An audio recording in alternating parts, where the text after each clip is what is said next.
नमस्कार, मैं हूं खुशीलाल और आप देख रहे हैं सीधी नजर लाइव। दिन भर की खबरों को जानने से पहले नजर डालते हैं आज की सुर्खियों पर। बूंद बूंद मिलके बने लहर और लहर, लहर लहर मिलके बने सागर, वो बने सागर। शुद्ध पानी पिएं और स्वस्थ जीवन जिएं। जी हाँ, MS रामेश्वरम एंटरप्राइजेस लेकर आए हैं आपके लिए शुद्ध प्योरिफाइड मिनरल वाटर पियो प्योर। जी हाँ, पियो प्योर, अच्छी क्वालिटी के शुद्ध पानी। पियो प्योर जो आपको रखे बीमारियों से दूर, तो पियो प्योर जियो मोर। MS रामेश्वरम एंटरप्राइजेस, गादी नवडीहा, गिरिडीह। ब्रांच ऑफिस मगतपुर चौक, गिरिडीह। स्थायीकरण को लेकर सहायक पुलिस का टूटा सब्र का बांध। गिरिडीह से रांची पैदल निकल गए थे सहायक पुलिसकर्मी, SP के समझाने के बाद लौटे वापस। शादी का झांसा देकर यौन शोषण, पीड़िता ने लिखित शिकायत देकर लगाई न्याय की गुहार। बॉलीवुड अभिनेत्री कंगना रनौत के समर्थन में गिरिडीह के भाजपाई, संजय राउत और उद्धव ठाकरे का फूका पुतला। बेंगाबाद में आसमान से गिरा कुदरत का कहर, वज्रपात की चपेट में आने से आधा दर्जन लोग हुए घायल, मछली पकड़ने तालाब गए थे सभी। और भेलवा घाटी नक्सल नरसंहार की 15वीं बरसी आज, खूनी रात को याद कर सिहर जाते हैं भेलवा घाटी के ग्रामीण। 15 साल बाद भी मारे गए ग्रामीणों के परिजनों का सूद लेने वाला कोई नहीं।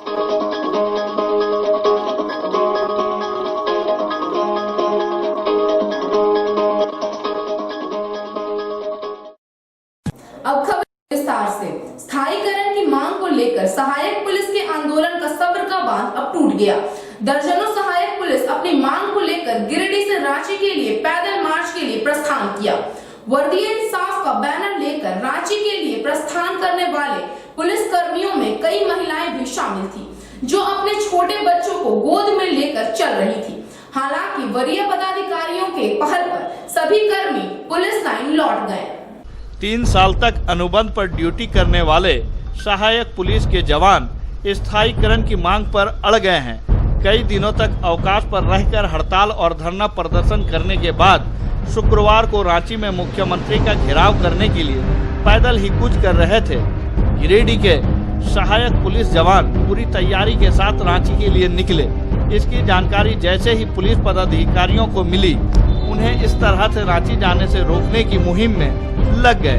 बता दें कि 12 सितंबर को राज्य भर के सहायक पुलिस जवानों का रांची में प्रदर्शन होना है। गिरिडीह के सभी जवान इसी में शामिल होने के लिए निकले थे।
सुबह 9 बजे महिला पुरुष सहायक पुलिस जवान पुलिस लाइन से रांची जाने के लिए पैदल निकले। पूरा पुलिस तंत्र सिस्टम से नाराज सहायक पुलिस जवानों को समझाने के प्रयास में लग गया। दोपहर में पुलिस पदाधिकारियों को इसमें सफलता मिली।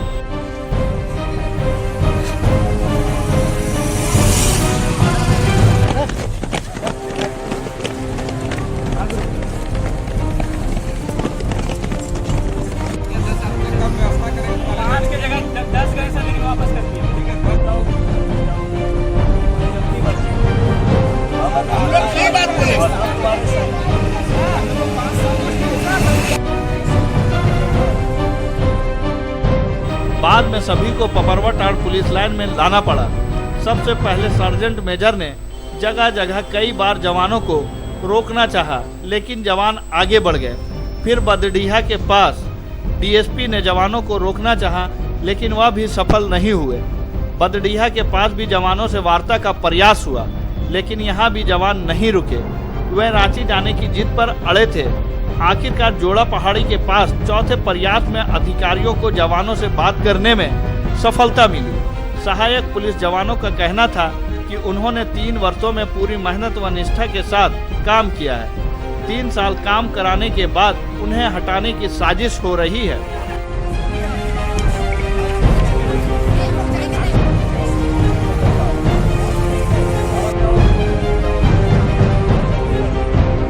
2017 में जो माननीय रघुवर दास पूर्व मुख्यमंत्री जो थे उनके द्वारा झारखंड सहायक पुलिस का बहाली लिया गया था 2512 अति नक्सल प्रभावित सीधी नियुक्ति बोला गया था कि 3 साल के बाद झारखंड पुलिस में सीधी नियुक्ति की जाएगी। पर आज हमारे 3 साल हो जाने के बाद किसी तरह का कोई ये सरकार के द्वारा नहीं दिखाया जा रहा है। और जहाँ तक बात हो रही है कि हटाने के बाद की जा रही है, और हम लोग ने यह मतलब कि हम लोगों ने यह देखा है कि आज के टाइम में जो 10,000 रुपया दिया जा रहा, ना वर्दी भत्ता ना और कुछ, तो इसीलिए हम लोगों ने पैदल यात्रा करके रांची पहुंचकर राजभवन का घेराव करने की सोचा है। और यही हमारी मतलब कि सरकार से मांगे है। सर 18 अप्रैल 2018 को राज्यपाल महोदय हजारीबाग के यूरीमारी में आने के विधि व्यवस्था हेतु गिरिडीह से हम लोग यूरीमारी गए थे। सर आने के क्रम में भैलवाड़ा जंगल बिशुनगढ़ के पास मेरा हाथ गंभीर रूप से हम लोग सरकारी वाहन में दूसरा वाहन में टकरा जाता है, जिसके कारण गंभीर रूप से मेरा हाथ 4 जगह टूट जाता है। सर शुरुआत में पैसे नहीं होने के कारण रांची में इलाज हुआ सर, लेकिन वो इलाज मेरे लिए बहुत खतरनाक हो गया सर, और हाथ में मेरा सेफ्टी पकड़ गया सर। फिर हम वहाँ से भेलोर गए सर। भेलोर में 2 बार ऑपरेशन हुआ सर, पूरा रड लगा हुआ था, हाथ में रड निकलवाए, अभी भी इधर रड लगा हुआ है सर। और फिर अभी एक बार और ऑपरेशन होना है सर। ऐसे में हम लोग का वेतन भी बंद कर दिया सरकार की ओर से। कोई ऐसा सुझाव नहीं आया जैसे हम लोग कि यहाँ पे रुकें और ड्यूटी करें। इससे तंग आकर हम अपने आंदोलन के लिए रांची जा रहे हैं, ताकि सरकार हम लोग को जो विज्ञापन में उल्लेख है सीधी नियुक्ति का, वो हम लोग के लिए करें। भरने की धमकी दी जा रही है। हम लोग पुलिस के साथ कंधे से कंधे मिला के चले, और आज हम लोग का ये दुर्दशा हो रहा है। कहाँ जा रहे हैं? हम लोग रांची जा रहे हैं अपने आंदोलन को मजबूत करने के लिए, और हम लोग जाएंगे चाहे हम लोग का रोड में जाम क्यों नहीं चल जाए। किस लिए? अपना मांग को पूरा करने के लिए। हाँ? सीएम सर से अपना मांग को पूरा कराने। क्या मांग है आप लोग का? स्थायी करने का। तो अभी पैदल आप लोग कहाँ तक जाइएगा? जहाँ तक हो सकेगा, रांची तक। रास्ते में क्या परेशानी हो रही है? तो आप लोग देख ही रहे हैं क्या परेशानी हो रही है। बच्चा को लेकर निकल रहे हैं हम लोग, रास्ते में धूप बारिश जो है सब झेलते हुए जाना है। बस प्रशासन की तरफ से क्या किया जा रहा है आप लोग के रोकने? नहीं, हम लोग को रोका जा रहा है और कुछ नहीं। कौन रोक रहे हैं आप लोग को? सभी लोग यहाँ पे। सहायक पुलिस गिरिडीह जिला से है। हम लोग रघुवर दास सरकार के समय में हम लोग को 2017 में 2500 सहायक पुलिस की भर्ती की गई थी, और 12 जिला अति नक्सल प्रभावित जिलों में। और आज हम लोग अपने अस्थाई को मांग लेकर झारखंड पुलिस के संवर्ग में अस्थाई की मांग को लेकर राजभवन एवं मुख्यमंत्री आवास घेराव करने पैदल यात्रा गिरिडीह से रांची जा रहे हैं। क्योंकि हम लोग को ये अस्थाई की मांग की है, और हम लोग झारखंड पुलिस में सीधी नियुक्ति की जाए, इसीलिए हम लोग पैदल यात्रा कर रहे हैं। तो क्या परेशानी हो रही है? हम लोग को परेशानी यही हो रही है कि 10,000 में हम लोग को ना घर चलता है और ना अपना पेट चलता है, और हम लोग को नियुक्ति भी खत्म हो गई है। रांची जाने के क्रम में क्या परेशानी हो रही है? रांची जाने के क्रम में हम लोग को पैदल यात्रा करना है, और पैदल जाते जाते अगर हम लोग को मांग पूरी नहीं होती है तो हम लोग सीएम आवास और नहीं तो राजभवन भी घेरेंगे। एसपी अमित रेणु खुद मौके पर पहुंचकर सहायक जवानों को समझाया कि उनके मामले में वार्ता चल रही है, थोड़ा धैर्य रखें। लेकिन जवान किसी के बात से संतुष्ट नहीं हो रहे थे और सड़क किनारे धरने पर बैठ गए। एसपी ने भी जवानों के साथ जमीन पर बैठकर समझाया। इस दौरान एसपी ने जवानों को आश्वस्त किया कि वो सरकार से बात करेंगे। पैदल जाना उनकी सुरक्षा की दृष्टिकोण से उचित नहीं है। गौरतलब है कि राज्य भर के सहायक पुलिसकर्मी अपनी मांगों को लेकर मंगलवार से हड़ताल पर हैं।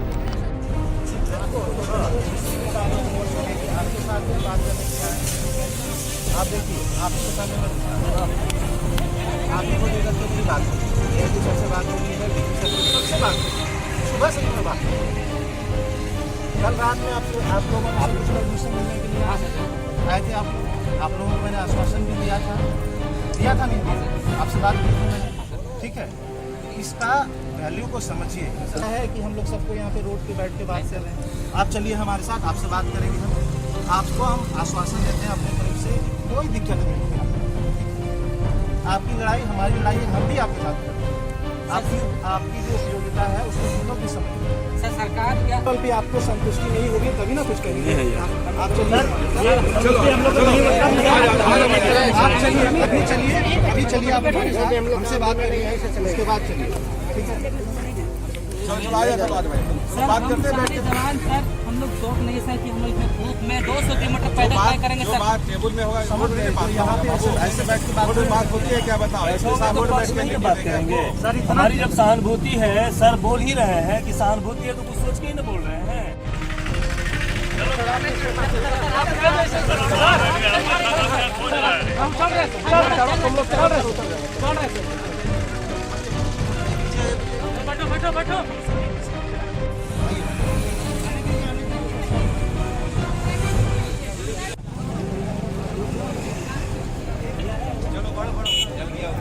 बैठो बैठिए, अरे आइए ना आप लोग, आइए ना।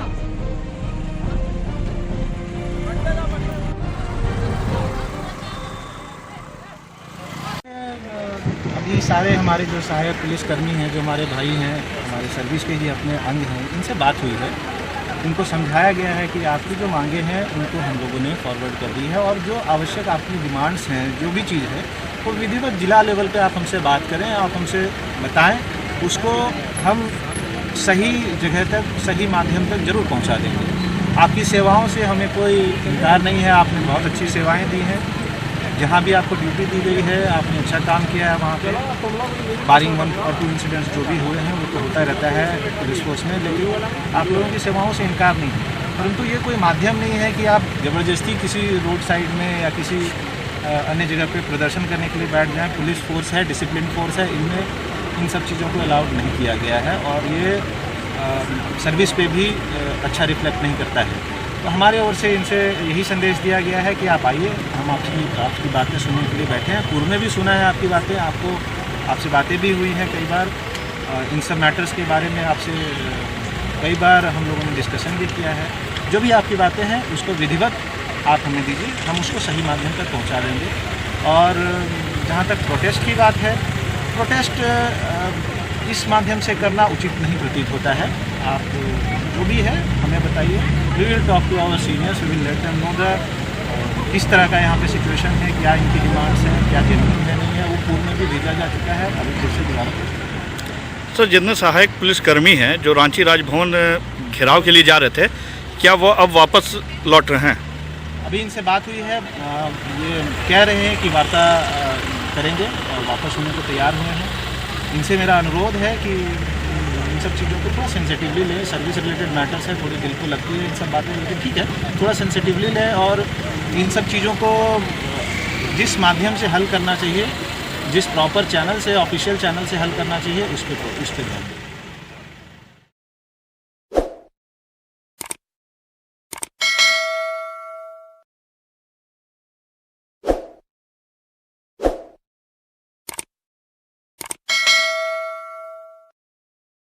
शादी का झांसा देकर गांव के ही एक युवक द्वारा किशोरी पर 6 महीने तक यौन शोषण करने का मामला सामने आया है, जिसके बाद लड़की ने थाने में युवक के खिलाफ लिखित शिकायत देकर न्याय की गुहार लगाई है। मामला निमिया घाट थाना क्षेत्र की है। डुमरी के लक्ष्मण टुंडा की रहने वाली एक 15 साल की नाबालिग लड़की ने गांव के एक युवक पर शादी का झांसा देकर बीते 6 महीनों से यौन शोषण करने का आरोप लगाया है। घटना निमिया घाट थाना क्षेत्र की है। लड़की की माने तो वह घर के बाड़ी में पानी भरने गई थी, तभी गांव के एक युवक इरफान अंसारी ने उसके साथ बलात्कार किया और फिर शादी का झांसा देकर लगातार 6 महीने तक उसका यौन शोषण करता रहा। वहीं अब युवक शादी करने से इनकार कर रहा है, जिसके बाद लड़की ने थाने में युवक के खिलाफ लिखित शिकायत देकर न्याय की गुहार लगाई है। फिलहाल पुलिस आवेदन के आधार पर जांच में जुट गई है वहीं इस मामले में किसी की गिरफ्तारी नहीं हो पाई है और युवक फरार बताया जा रहा है। आपको बताते चले कि लड़की के माता पिता की मौत हो चुकी है और लड़की अपने दादा दादी के साथ रहती है। रेप केस किया है, इरफान किया है। हम बाजार गए थे, बाजार से आए तो हंगामा हो गया पूरा मोहल्ला में। यही तो हम जानते हैं। 6 महीना से ये लॉकडाउन जो चालू हुआ है ना, तब से हुआ नहीं। माँ बाप कोई नहीं, माँ बाप नहीं है। पानी लाने गए थे दरिया में, ऐसा किया है। हमारे साथ ज़बरदस्ती किया गया। मेरे घर के पास ही इरफान अंसारी पहले बोल रहा था कि मैं तुमसे शादी करूंगा, बाद में बोल दिया नहीं करूंगा। 6 महीना से 6 महीना से कहाँ भाग गया है। बॉलीवुड अभिनेत्री कंगना रनौत के कार्यालय तोड़ने के विरोध में शुक्रवार को गिरिडीह भाजपा कमेटी ने महाराष्ट्र सरकार का पुतला जलाया। पुतला दहन का नेतृत्व पार्टी के अध्यक्ष महादेव दुबे कर रहे थे। इस दौरान पार्टी कार्यकर्ताओं का जुलूस शहर के झंडा मैदान से निकला और टावर चौक पहुंचकर पुतला दहन किया गया। बॉलीवुड अभिनेत्री कंगना रनौत पर शिवसेना नेता संजय राउत द्वारा अभद्र टिप्पणी किए जाने और बीएमसी द्वारा दफ्तर का एक हिस्सा तोड़े जाने से गिरिडीह के भाजपाई आहत हैं।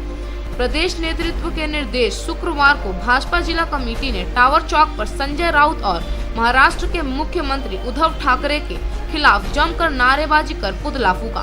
भाजपाइयों ने महाराष्ट्र सरकार से राउत के खिलाफ सख्त कार्रवाई करने की मांग भी की। मौके पर मौजूद नगर निगम के मेयर सुनील पासवान ने कहा कि बीएमसी ने कंगना के दफ्तर पर नहीं बल्कि संविधान पर हथौड़ा चलाया है। उन्होंने अभिनेत्री कंगना रनौत के सभी अधिकारों की रक्षा करने और कंगना को अपशब्द कहने वाले लोग के खिलाफ सख्त कानूनी कार्रवाई करने की मांग की है। पार्टी के वरिष्ठ नेता लक्ष्मण स्वर्णकार ने कहा कि शिवसेना सरकार के राज्य में महाराष्ट्र में लोकतंत्र की हत्या हो रही है। इस गुंडा राज को खत्म करने के लिए सभी को आवाज उठाने की जरूरत है। इससे पहले भाजपा जिला कमेटी के निर्देश पर भाजपा कार्यकर्ताओं का जुटान स्थानीय झंडा मैदान में हुआ। यहां से तमाम भाजपाई एक प्रतिवाद मार्च निकालकर टावर चौक पहुंचे। इस दौरान बॉलीवुड अभिनेत्री कंगना रनौत के समर्थन में तमाम भाजपाई शिवसेना के नेता संजय राउत और महाराष्ट्र के मुख्यमंत्री उद्धव ठाकरे के खिलाफ जमकर नारेबाजी कर पुतला फूका।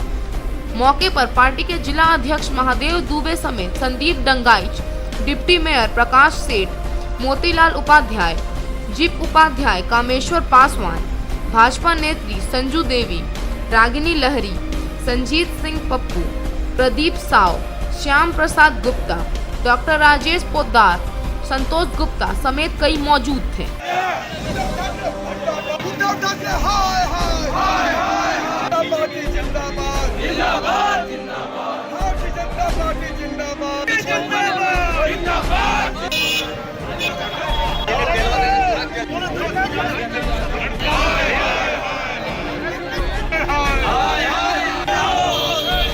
भारतीय जनता पार्टी के जिला अध्यक्ष के नेतृत्व में प्रदेश के निर्देशानुसार हम लोगों ने झंडा मैदान से चलकर जेपी चौक तक महाराष्ट्र सरकार के खिलाफ में आंदोलन के रूप में, एक प्रत्यात्मक रूप में पुतला दहन का कार्यक्रम किए और इस पुतला दहन के कार्यक्रम के माध्यम से महाराष्ट्र सरकार से हम लोग मांग करना चाहते हैं कि ये जो कंगना रनौत एक महिला अभिनेत्री के साथ जो जिस तरह का बर्ताव कर रही है उस बर्ताव से बाज आए और इसमें जो है तो उसको महिलाओं का संरक्षण देने की बात करें और जो सुशांत केस के सिलसिले को लेकर के उस महाराष्ट्र का सुपने छुपाने का काम कर रही है, उससे बचने नहीं जा रही है। निश्चित रूप से सीबीआई के द्वारा जांच में और सीआईडी के जांच टीम गठित है। आज भारतीय जनता पार्टी के सारे कार्यकर्ता गिरिडीह जिला में वो पुतला दहन का कार्यक्रम किया और महाराष्ट्र सरकार उद्धव ठाकरे का पुतला दहन उन्होंने किया। इसीलिए पुतला दहन किया कि वो ठाकरे ने वहाँ बहुत बड़ा गलत काम किया है।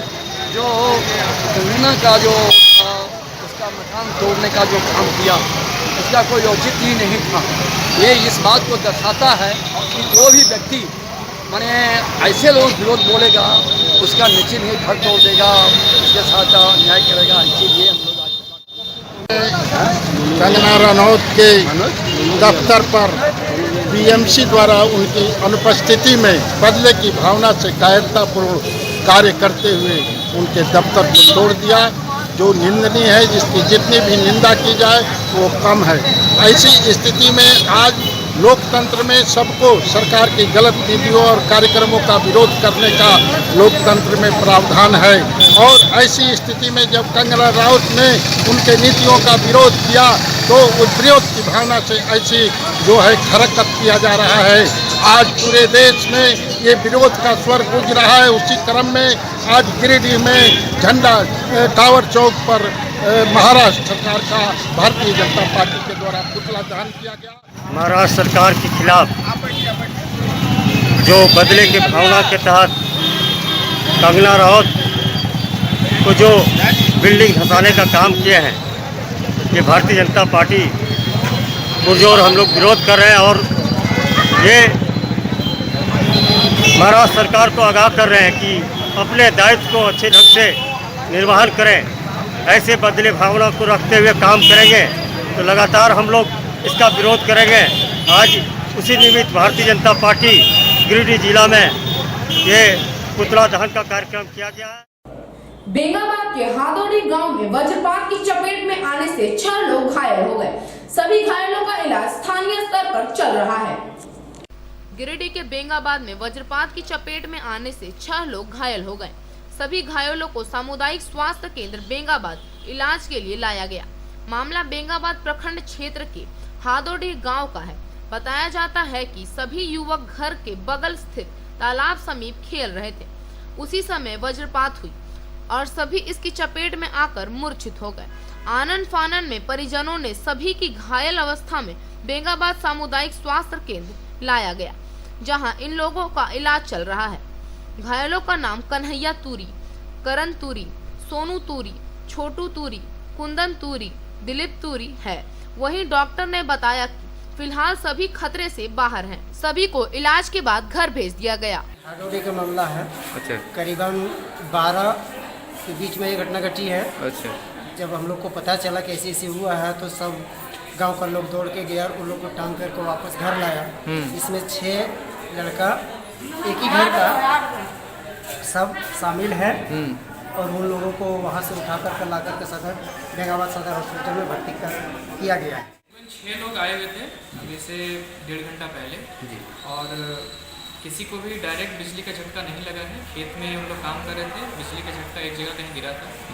6 लोग में सारे लोग खतरे से बाहर हैं, किसी को कोई दिक्कत नहीं है। वैसा एक को हल्का सा परेशानी है, उसका इलाज चल रहा है और वो भी अभी डिस्चार्ज हो गया है। सब अपने घर जाएंगे, किसी को कोई भी नुकसान। 15 साल पुरानी उस खूनी रात को याद कर आज भी भेलवा घाटी गांव के ग्रामीण भयभीत हो जाते हैं, जब प्रतिबंधित नक्सली संगठन भाकपा माओवादी के हथियारे बंद दस्ते ने 11 सितंबर 2005 को भेलवा घाटी गांव में ग्राम रक्षा दल के 17 सदस्यों की नृशंस हत्या कर दी थी। नरसंहार के बाद पूर्व सीएम समेत कई मंत्री और अधिकारी पहुंचे थे और परिजनों और गांव के लिए बड़ी-बड़ी घोषणाएं की थी, लेकिन 15 साल बाद भी चर्चित नक्सली नरसंहार में मारे गए ग्रामीणों के परिजनों का सुध लेने वाला कोई नहीं है।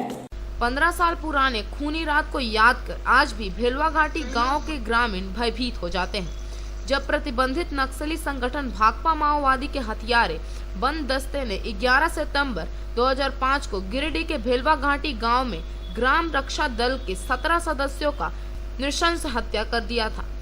वैसे इसी भेलवा घाटी गांव में ही 2 फरवरी 2017 को भी माओवादियों के दस्ते ने भेलवा घाटी पंचायत के मुखिया पुत्र सुभाष बर्नवाल और उसके सहयोगी श्याम सुंदर पंडित की हत्या भी माओवादियों ने गोली मारकर कर दिया था। लेकिन बहुत चर्चित भेलवा घाटी नरसंहार को याद कर अब भी ग्रामीण भयभीत हो जाते हैं। यही नहीं, माओवादियों ने कई ग्रामीणों के घर विस्फोट कर उड़ा दिए थे। राज्य के इस नक्सली नरसंहार की 15वीं बरसी शुक्रवार को तो है, लेकिन 15 साल बाद नरसंहार में मारे गए ग्राम रक्षा दल के सदस्यों के परिजनों की सुध लेने वाला ना तो कोई राजनीतिक दल ही है और ना ही किसी सरकार से परिजनों को कोई सरकारी लाभ मिल पा रहा है। जबकि घटना के दूसरे दिन सूबे के तत्कालीन मुख्यमंत्री के अलावे राज्य के कई बड़े मंत्री, विपक्षी दलों के नेता और अधिकारियों का काफिला भेलवा घाटी गांव पहुंचा था। जहां कई बड़े घोषणाएं हुई, जिसमें मृतक के आश्रितों को नौकरी, मृतक के आश्रितों को 5 लाख का मुआवजा, मृतक के वृद्ध परिजनों को पेंशन, बच्चों को मुफ्त शिक्षा, पूरे गांव को एक आदर्श गांव बनाने का वादा जैसे घोषणाएं शामिल थी। इन घोषणाओं में 15 सालों के दौरान चंद वादे ही पूरे हो पाए हैं, जिसमें भेलवा घाटी में थाना खुला तो भेलवा घाटी में सुविधा अनुसार आवागमन के लिए फतेहपुर मोड़ से लेकर भेलवा घाटी तक सड़क निर्माण किया जा रहा है। वहीं गांव के बच्चे कड़ी शिक्षा के लिए आश्रम का भवन भी तैयार किया जा रहा है, जबकि कई नौकरी, मुआवजा और पेंशन की घोषणा आज भी अधूरी पड़ी हुई है। 15 साल पहले ग्राम रक्षा दल के जिन 17 सदस्यों की हत्या माओवादियों ने जन अदालत लगाकर किया था, उसमें भेलवा घाटी निवासी मजीद अंसारी, मकसूद अंसारी, मंसूर अंसारी, रजाक अंसारी, सिराज अंसारी, रामचंद्र हाजरा, गणेश साव, अशोक हाजरा, जेम्स मुर्मू, मुंशी मियाँ और उनके बेटे जमाल अंसारी, कलीम मियाँ, हमीद मियाँ, चेतन सिंह, दिल मोहम्मद अंसारी, यूसुफ अंसारी समेत 17 सदस्य शामिल हैं। गौरतलब है कि भेलवा घाटी इलाके में माओवादियों को पनपते देख गांव के ग्रामीणों ने माओवादियों से लोहे लेने के लिए ग्राम रक्षा दल का गठन किया था।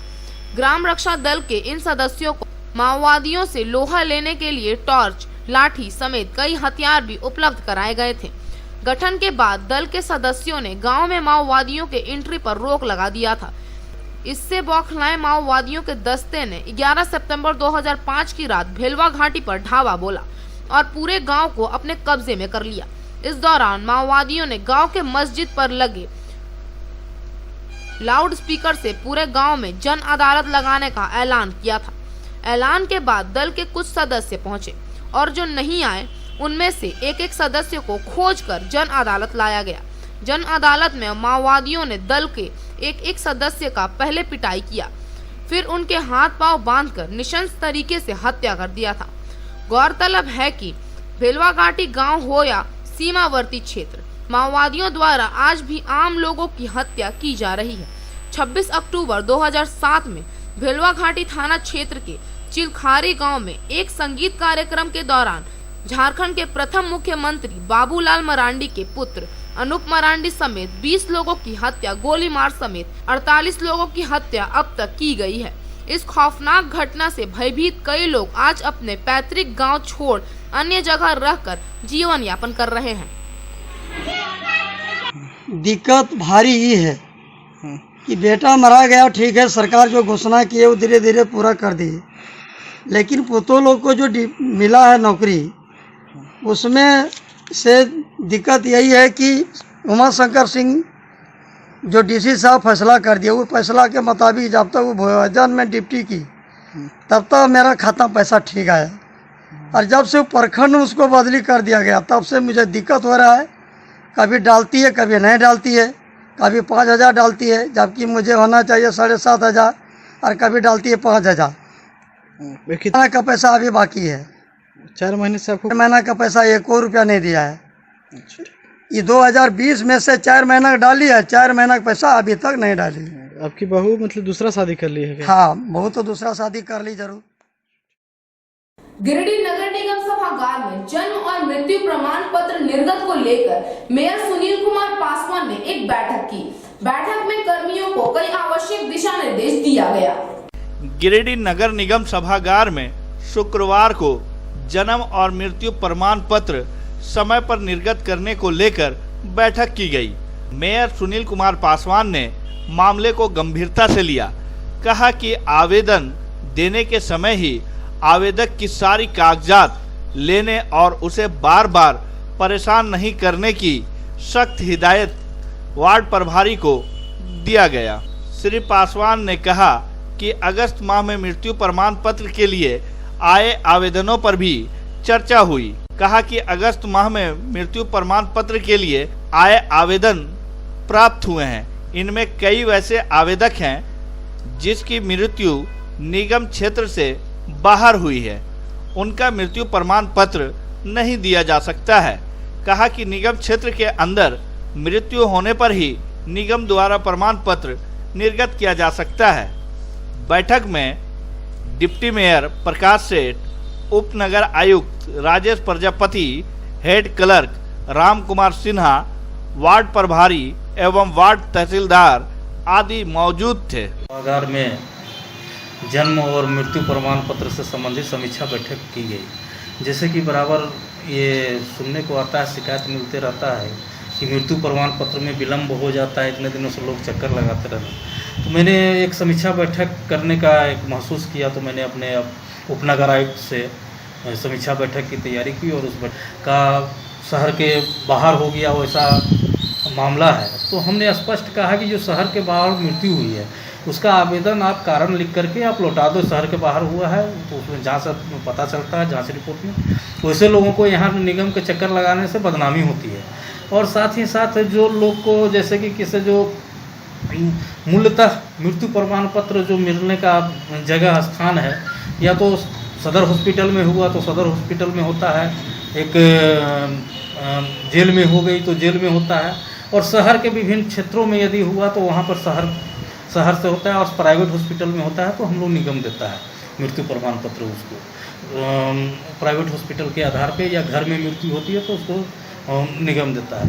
वैसे में यदि कोई भी तहसीलदार विलम्ब कर रहा है तो उसको जैसे 1-2 केस आया, जिससे कि जैसे लक्ष्मण विश्वकर्मा के पास जो पेंडिंग केस थे उसके लिए उसको बहुत फटकार लगी। एक छोटे छोटे से कागज़, किसी का आधार कार्ड का नंबर गलत लिखा गया तो उसके लिए, तो वैसे मैंने कहा दिया है, सारे सहायकों को निर्देश कर दिया है कि जो डॉक्यूमेंट आपको लेना है वो सारा एक साथ देख करके ले लें, और लेने वक्त ही उसका सारा जांच कर लें, कौन पेपर चाहिए आप उसका सामने सूचना पट में लगा दें आप कि हमें ये पेपर मृत्यु प्रमाण पत्र के लिए चाहिए, ये पेपर जन्म प्रमाण पत्र के लिए चाहिए।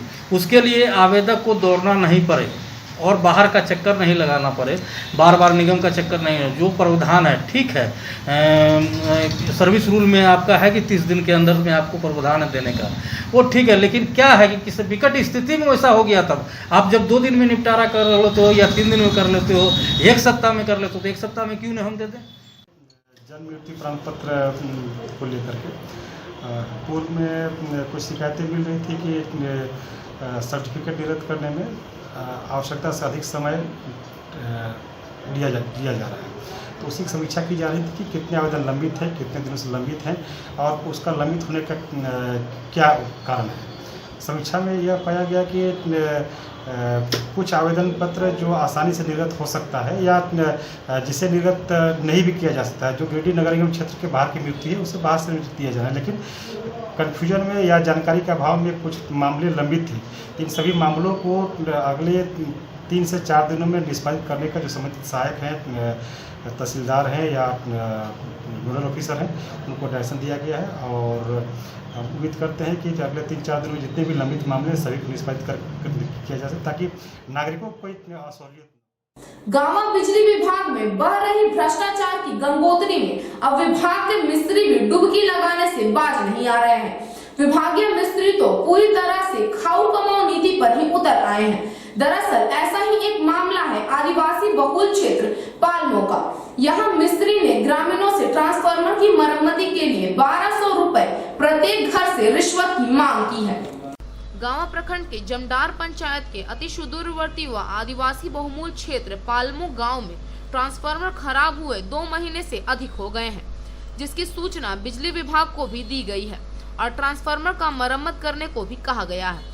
मगर समस्या यह है कि बिजली मिस्त्री ने ग्रामीणों से ट्रांसफार्मर की मरम्मती के लिए 1200 रुपए प्रत्येक घर से रिश्वत की मांग की है, जिसे ग्रामीणों द्वारा नहीं दिए जाने से अब तक ट्रांसफार्मर का मरम्मतीकरण नहीं कराया जा सका। इस बाबत ग्रामीणों ने बताया कि गांव में लगभग 2 दर्जन से अधिक लोग रहते हैं और 2 महीने से गांव में लगे ट्रांसफार्मर खराब हो जाने से यहां के लोग अंधेरे में रहने को विवश हैं। साथ ही बच्चे का पढ़ाई नहीं होने से उनका भविष्य खराब हो रहा है और वे ढिबरी के युग में अपने जिंदगी को गुजर बसर करने को मजबूर हैं। उन्होंने बताया कि इसकी जानकारी बिजली विभाग के अधिकारियों को दिया गया तो ट्रांसफार्मर के मरम्मतीकरण करने के लिए बिजली मिस्त्री को भेजा गया, मगर वह बनाने के बदले प्रत्येक घरों से 1200 रुपए की मांग किया और उन्होंने जब कहा कि 1200 रुपए नहीं दे पाएंगे तो मिस्त्री ने ट्रांसफार्मर को ठीक नहीं किया, जिसके कारण पूरे गांव में 2 महीने से अंधेरा पसरा हुआ है। ग्रामीणों ने बिजली विभाग से मांग किया कि खराब ट्रांसफार्मर को जल्द से जल्द ठीक किया जाए, जिससे गांव में पुनः रोशनी हो सके। और मतलब ठंडे परवा मतलब कि 2 महीना के 1 महीना के जला हुआ है कि मतलब कि अभी लाइन नहीं आता है, केवल उड़ गया ने कहा हुआ है, मतलब कि अभी रुका हुआ है, मतलब लाइन नहीं आता है, आना नहीं आया नहीं बनाने के लिए नहीं कोई नहीं बोला। कौन आया था? मिस्त्री। क्या बोल रहा था? वो बनाने खोज रहा था, लेकिन पैसा हम लोग नहीं जुटा, इसीलिए नहीं बनाया। 1200 रुपया। डुमरी के प्रखंड मुख्यालय में बने नए भवन के निर्माण में भ्रष्टाचार साफ जाहिर हो रही है। महज 1.5 वर्ष में ही छत की दीवारों में पानी गिरना शुरू हो गया है। डुमरी बीडीओ ने मामले को गंभीरता से लेते हुए उच्च अधिकारी से संवेदक के खिलाफ शिकायत करने की बात कही है। डुमरी प्रखंड मुख्यालय के नए भवन बने हुए अभी 1.5 साल ही हुए थे और बारिश में छत से पानी रिसने लगा है, जिसके कारण प्रखंड विकास पदाधिकारी के ऑफिस के सामने ही पानी जम जाता है।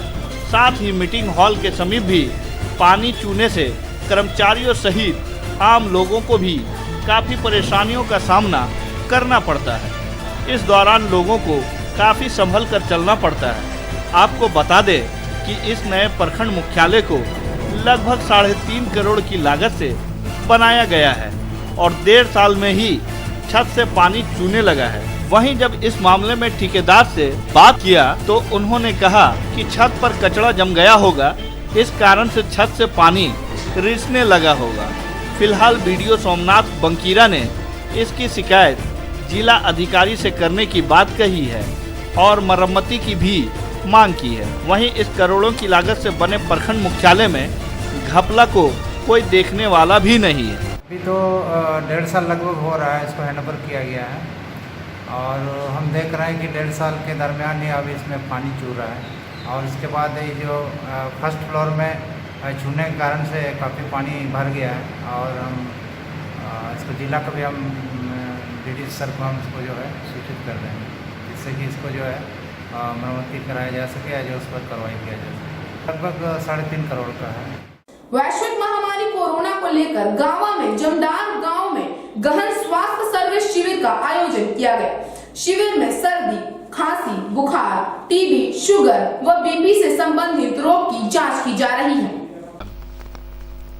गांवा प्रखंड के जमदार गांव में शुक्रवार को 1 दिवसीय गहन स्वास्थ्य सर्विस शिविर का आयोजन किया गया, जिसमें सर्दी, खांसी, बुखार, टीबी, शुगर व बीपी आदि से पीड़ित मरीजों का स्वास्थ्य जांच किया गया।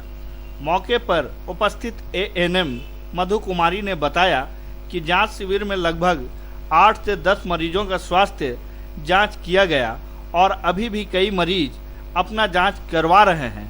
शिविर के बारे में जानकारी देते हुए सामुदायिक स्वास्थ्य केंद्र के बीपीएम प्रमोद कुमार बर्नवाल ने बताया कि गांव प्रखंड के सभी क्षेत्रों में गहन स्वास्थ्य शिविर का आज से शुरुआत किया गया है और प्रखंड के विभिन्न क्षेत्रों में प्रतिदिन शिविर का आयोजन किया जाएगा। मौके पर एएनएम मधु कुमारी, मोहम्मद जलील अंसारी समेत कई लोग मौजूद थे।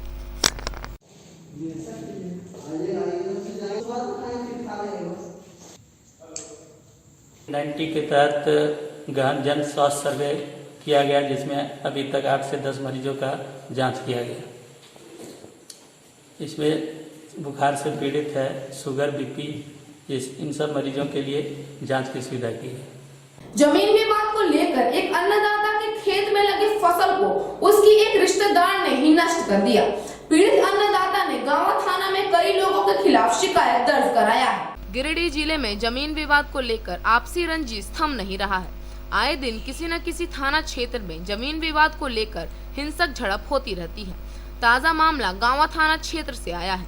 यहां एक परिवार के लोगों पर बगल के रिश्तेदारों ने जबरदस्ती जमीन पर कब्जा करने के लिए खेत में लगे फसल को नष्ट कर दिया और जमीन पर जबरन कब्जा कर लिया। इस संबंध से मोहम्मद यूसुफ ने बताया कि मेरी पत्नी के चचेरे भाई और उनके चाचा के द्वारा फर्जी हिस्सेदार खड़ा करके जमीन हड़पने की साजिश कर रहे हैं। बीते 1 सितंबर को जुम्मन मियां, महफूज मियां, जमाल मियां, जब्बार मियां, कयूम मियां, गुलाम मियां, सफीक मियां, अल्ताफ मियां, मुस्तफा मियां समेत 15 से 20 लोग हरवे हथियार, लाठी, डंडा, तलवार, फरसा तथा हल बैल लेकर मेरे जमीन पर आकर कब्जा कर लिया। इस दौरान उन लोगों ने मारपीट भी की। पर साल जो है एक फौजरी हिस्सेदार राजगढ़ा का रहने वाला है, जिसे हम लोग कोई नहीं जानता, ना मेरा गांव का जानता है। लोग से यहाँ पूछे जब 80-85 बरस उम्र के आदमी से, वो जो है आज तक उन्होंने बोला कि हम इसको देखा है ना जानता है, लेकिन भी हम लोग देखे हैं। और अबर मुहर्रम के बाद आकर के उससे ज़मीन रजिस्ट्री करवा लिए, वो ज़मीन रजिस्ट्री करवा लिए। पर साल गोतिया के साथ मैंने फौजरी करवा करके और हमारा ज़मीन हड़पने के लिए भगाने के साजिश रच करके जुम्मन मियाँ और जो है सो मतलब वगैरह उन लोग जो है 3 भाई, और इधर जो है सो गुलाम मियाँ, कुर्बान मियाँ अपनी बीवी के नाम से रजिस्ट्री ज़मीन करवा करके और हमारा जो है सो यहाँ भगाने के साजिश रखा। पूरा एक गोतिया इकट्ठा होकर के और हमारे घर के ज़मीन पर तारीख इतना 1 तारीख को पूरा लाठी डंडा सारा मैंने हथियार से लैस होकर के पूरा मकई भी फाड़ लिया, सीम का लत वो भी कबाड़ दिया, झींगा था उसको भी कबाड़ दिया, भिंडी भी तो उसको भी है, और मारने की धमकी दिया कि साला अगर ज़मीन पर तुम आएगा तो जान से मार के फेंक देंगे। हम जान के मारे वहाँ पे नहीं गए, लड़का लोग को भी नहीं जाने दिए और भाग करके हम थाना गए। थाना में जा करके आवेदन दिए। थाना में आने के बाद यहाँ भी थाना वाला प्रभारी जो है परमेश्वर जी आए, देखे, पूरा जोत कोड़ करके पूरा ज़मीन उमीन जोत रहे थे, जोत दिया। उसके बाद फिर थाना बुलाए, थाना भी गए। थाना जाने के बाद वो बोला कि देखिए आपके पास कोई प्रमाण नहीं है तो आप इसको सिविल कीजिए, अगर आप वंशज कहते हैं। उसका भी बात नहीं माना और इस तरह से जुलूम हो रहा है और हमारा जान का खतरा बना हुआ है कि इन लोग, हम जहाँ पर हैं मैं अकेले घर हैं और हमारा अपना घर जो है प्रखंड राजधनवार सपा मारन का रहने वाले थे। आज का यह अंक आपको कैसा लगा? आप अपनी सुझाव व राय इस नंबर पर दे सकते हैं। साथ ही ताजा तरीन खबरों के लिए आप सीधी नजर लाइव के वेबसाइट, फेसबुक, ट्विटर, पोर्टल व इंस्टाग्राम को फॉलो कर सकते हैं। अब दीजिए पूरी टीम को इजाजत। नमस्कार।